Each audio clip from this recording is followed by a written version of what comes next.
Thanks for joining us today, Coach. Catch you at the beginning of practice here, but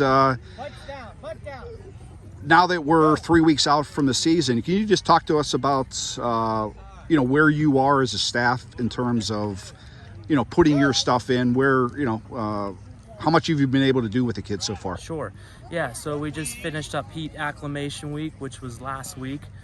No contact. So this week we introduced full pads, full contact.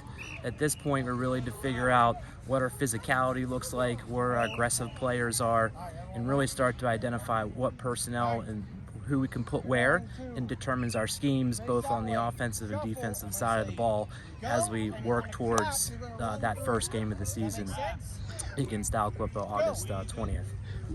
When you put on pads, how does is that I don't want to say get you more excited as a coach, but are you able to evaluate things a little bit more? And how have the kids adjusted to it? Maybe some first-year kids who would maybe just playing for the first time, haven't put on pads. How's that changed things for you? Yeah, I mean, it definitely gets me excited. The first day of pads, we're in the second day of full pads now, at least at the Termite level. The Mighty Mites have been in full pads for 3 days, right? So they're a little bit of different schedule than us. So like the Steelers, we're in the second day of full pads, right? So very exciting.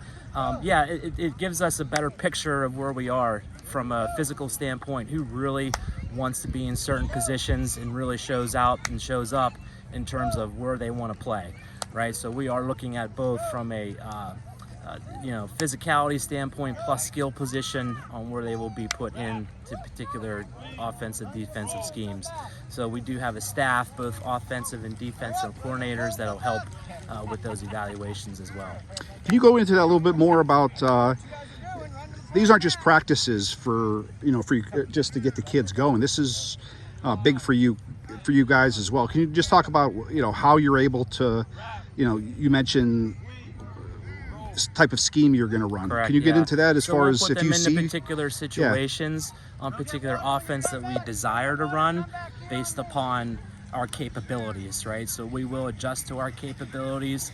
We do like to do certain things at the Termite level, a lot of misconception and misdirection if we have the ability to do that. So the most important thing for us from an identification standpoint will be the line.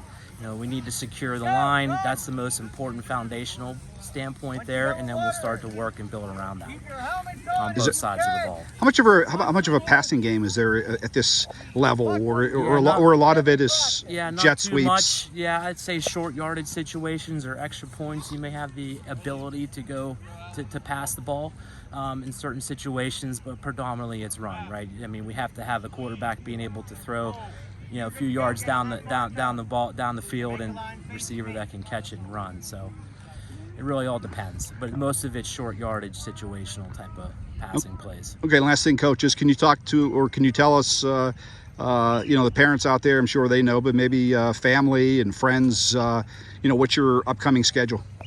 Yeah, so we'll have Central Valley here at the junior high for a scrimmage. That'll be the first scrimmage for all three teams at 12 o'clock here at the junior high. August 12th, we will play Moon, starting at 2 o'clock, 4 and 6, each team respectively at the high school. And then we'll open up the season against Hopewell August 20th, 12, 2 and 4 p.m. So that'll be our first home game, and then the next home game will be against New Brighton, 12, 2 and 4 on that following Saturday. All right, Coach, we appreciate you for taking the time out to join us, and good luck this season. Yeah, you're welcome. Thank you.